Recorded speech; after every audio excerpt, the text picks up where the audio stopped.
shu qattiq tegishligi tufayli sunnatni amalni tark etaveradigan bo'lsa, ular hali sunnatga ergashmadi.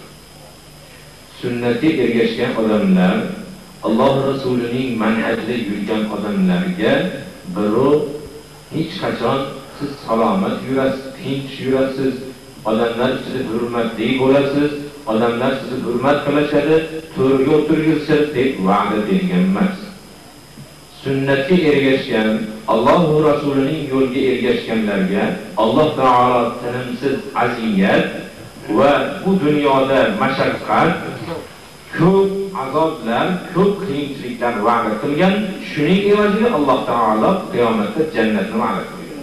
Alloh taolo Qur'onda innalloha ishtara minal mu'minina amwalahum va anfusahum bi anna lahumul jannah. Alloh taolo mo'minman degan kishilardan mol jonlarini sotib oldi.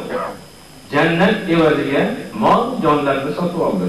Kimki mol jonini sunnat yo'lida, Allohning yo'lida sotgan bo'lsa, endi u shu bayga ishlashlikka. Jannatga kirishlikka xohlagan kishilarga Alloh taolo bu dunyoda xotirjam, farovon hayotni va'da qilgani yo'q. Xor bo'lasiz, mahallalarda sizni xor qilishadi, hamma qo'li bilan ko'rsatib, sizni masxara qiladi, hamma siz bilan olishadi, butun dunyoda olishadigan boshqa narsa qolmagandek, hamma siz bilan olishadi. Shunga chidaysiz, shu yo'lda, sunnat yo'lida mustahkam turasiz. O'sha sizga Qur'onda Alloh taolo va la yaqshawna lawmata la'im, malomatchining malomatidan qo'rqmaydigan deb mo'minlarni sifatladi. Demak, malomatchining malomatiga e'tibor qilmasdan hayot kechirasiz. Shuni evaziga Alloh taolo sizga agar xohlasa jannatni beradi. Jannatga kirishlikning birodarlar yo'li oson emas. Jannatga kirishlik uchun ham bu dunyoda ozgina mashaqqat kechishlik kerak.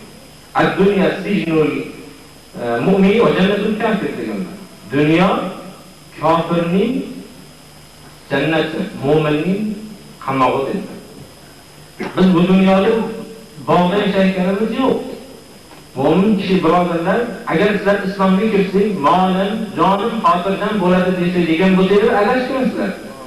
Islomga kirgan vaqtda islom sizlarga tinchlik, xotirjamlikni va'da qilgani yo'q. Sahobalar ham islomga kirayotganda, biz shu dinga, Muhammadga ergashib qolsak, bizni himoya qiladigan odamlar bo'lar ekan deb ergashishgani yo'q. Qur'onda valamma ra'al mu'minuna al-ahzab qalu hada ma wa'adana Alloh va rasuluhu va sadaqa Alloh va rasuluhu va ma zadahum illa imanan va tasliman. Mo'minlar islomni yo'qotaman deb maydonga kelgan butun qurol aslahalarni hammalari jam bo'lib kelgan mushriklarni ko'rganda munofiqlar aytishdiki, mana sizlar Muhammadga ergashuvchilar mana mana ahvolga keltiribsizlar, hozir yo'q ketasizlar deyishdi. Solih mo'min kishilar nima deb javob qildi? Bu payg'ambar Alloh rasuli bizga va'da qilgan narsa shu dedi. Alloh rasuli bizga va'da qilgan narsa mana shu, bizga Alloh rasuli bir xotirjam hayot, tinchlik, omonlikni, boylikni va'da qilgan yo'q birodarlar. Agar shu maqsadda islomga kirgan odamlar bo'lsa, biz qaytaramiz. Islom buni hech kimga va'da qilgani yo'q. Qur'on va sunnat manhajida yurgan kishilarga bu dunyoda tinimsiz kechasi tuncha aziyatlar bo'ladi. Mahallalarda hamma shunga dushman bo'lib qoladi. Shunday aziyatlarga chidagan odamlarga Alloh taolo jannatni va'da qildi. Shuning uchun sunnat yo'lida bir sunnatni ijro qilayotgan bo'lsa, bir boshqa odam uni qattiq tergaydigan bo'lsa, shu tufayli sunnatdan qaytib ketaveradigan bo'lsa, bu birodarlarga biz aytamiz, sunnatga ergashishlik bunaqa bo'lmaydi.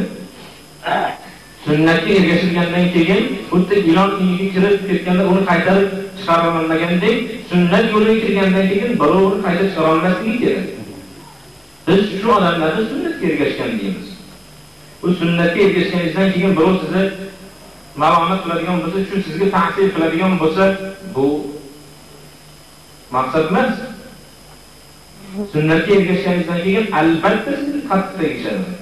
Shunga chidasangiz, Alloh rasulining roziligiga erishasiz. Bu yerda yana bir savol bo'ldiki, jumani uyda o'qish haqida ham sharhlab bersangiz.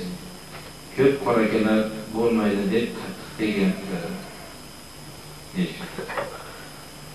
Biz bu savolga iloji boricha javob qilmaslikni xohlardik.